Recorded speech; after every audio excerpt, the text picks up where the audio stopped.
সুপ্রিয় দর্শক, শীতকালে হাঁটুর ব্যথা বাড়ে, এটা একদম সঠিক। তো আমি এই ভিডিওতে 3টি ব্যায়াম করে দেখাচ্ছি। 1, 2, 3, 4, 5, 6, 7, 8, 9, 10। প্রথম ব্যায়ামটি করে দেখালাম। এবার দ্বিতীয় ব্যায়ামটি হচ্ছে 1, 2, 3, 4, 5, 1, 2, 3, 4, 5। তৃতীয় ব্যায়ামটি করে যাচ্ছি 1, 2, 3, 4, 5, 6, 7, 8, 9, 10।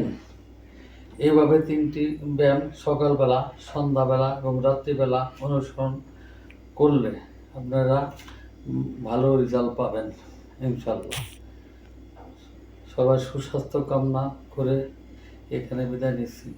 আসসালামু আলাইকুম।